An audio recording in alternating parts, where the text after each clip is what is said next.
Sosialisasi pendaftaran calon anggota Bawaslu, Kabupaten, Kota Sesumut.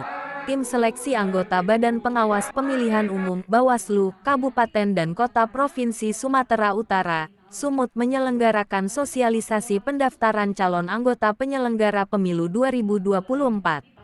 Sosialisasi ini pada dasarnya menyampaikan jadwal tahapan seleksi dan persyaratan calon anggota Bawaslu Kabupaten dan Kota se-Sumatera Utara. Kata Ketua Tim Seleksi Timsel calon anggota Bawaslu Kabupaten, Kota Provinsi Sumut Profesor, Dr.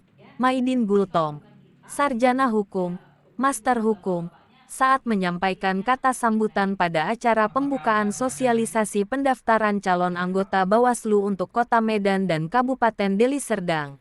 Di Medan, Jumat tanggal 26 Mei tahun 2023. Kegiatan sosialisasi yang berlangsung sehari tersebut diikuti utusan perwakilan berbagai organisasi masyarakat, organisasi keagamaan dan organisasi mahasiswa, antara lain KAHMI, GMNI, GMKI, Nahdlatul Ulama, Muhammadiyah, MUI, dan PMII. Maidin Gultom yang juga Rektor Universitas Katolik Unika, Santo Thomas Medan, menjelaskan penyelenggaraan sosialisasi tersebut merupakan salah satu kewajiban setelah penetapan sebagai Timsel untuk melakukan semua tahapan seleksi calon anggota Bawaslu periode tahun 2023 sampai tahun 2028, sesuai dengan pedoman dan persyaratan administrasi yang ditetapkan. Mereka ini nanti yang pilihan yang sangat berkualitas dan memang dibutuhkan demi penyelenggaraan pemilu yang berkualitas juga. Saya sebagai ketua mengucapkan banyak terima kasih kepada hadirin semua, Bapak Ibu yang meninggalkan tugasnya sehari-hari untuk sosialisasi pendaftaran calon anggota Bawaslu. Dengan mengucapkan syukur kepada Tuhan Yang Maha Esa, sosialisasi ini secara resmi saya buka.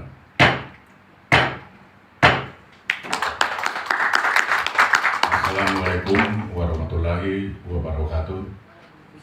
Selamat sore dan salam sejahtera untuk kita semua.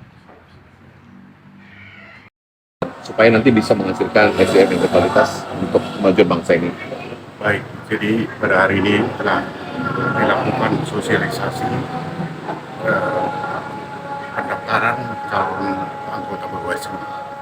Jadi dalam hal ini sebenarnya sosialisasi ini merupakan kelanjutan dari tindakan-tindakan yang sudah dilakukan, yaitu memasukkan di website segala macam. Jadi mereka itu bisa mengakses apa aja syarat-syarat yang harus dipenuhi kalau dia ingin menjadi anggota Bawaslu.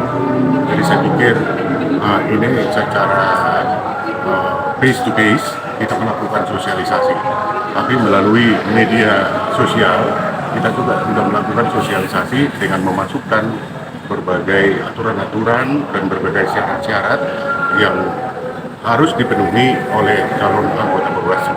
Saya pikir. Ya, Prof, dengan mekanisme yang sudah dibuat untuk tahun ini untuk seleksi anggota Bawaslu, apakah kemudian nanti ini akan bisa diyakini bisa menghasilkan output yang baik pula, khususnya untuk anggota? Saya pikir dengan tim yang sangat punya integritas yang tinggi, saya pikir itu akan menghasilkan calon-calon anggota Bawaslu yang akan duduk nantinya di anggota Bawaslu Kabupaten Kota yang dalam hal ini zona 3, Kota Medan, Tebing Tinggi, Deli Serdang, Labuan Batu, dan Serdang Bedage.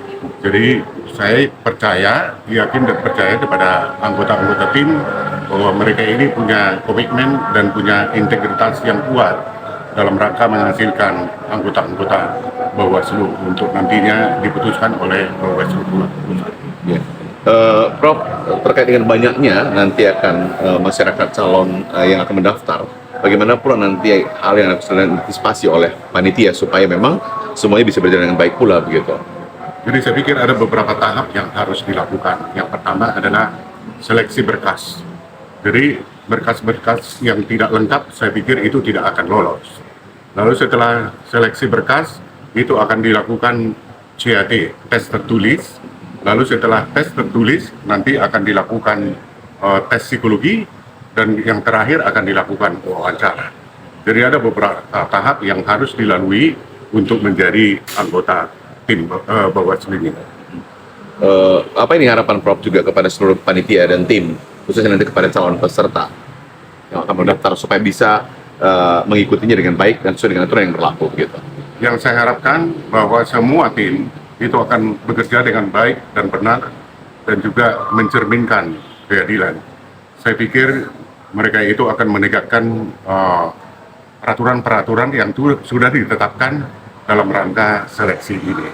Jadi saya menghimbau kepada para tim seleksi supaya dengan benar-benar menyeleksi mereka-mereka yang berkualitas dalam rangka pemilu yang berkualitas nantinya di Indonesia.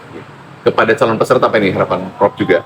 Yang saya harapkan kepada calon peserta, mereka juga tetap harus benar-benar menegakkan kebenaran, dan mereka tidak akan melakukan tipu muslihat dan tidak melakukan KKN dan sebagainya. Saya pikir itu yang perlu mereka lakukan supaya nantinya mereka menjadi anggota yang berkualitas dan punya integritas yang selalu menegakkan kebenaran dan keadilan.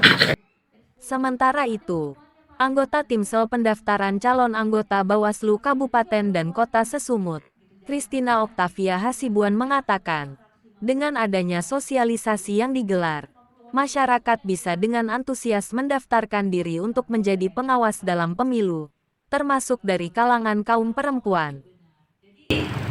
Edukasi ke perempuan itu harus lebih banyak, gitu.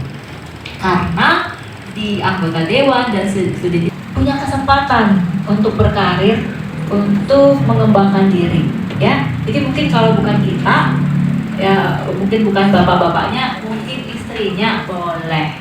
Untuk berita selengkapnya dapat membaca berita portal Media Delegasi di website www.mediadelegasi.id.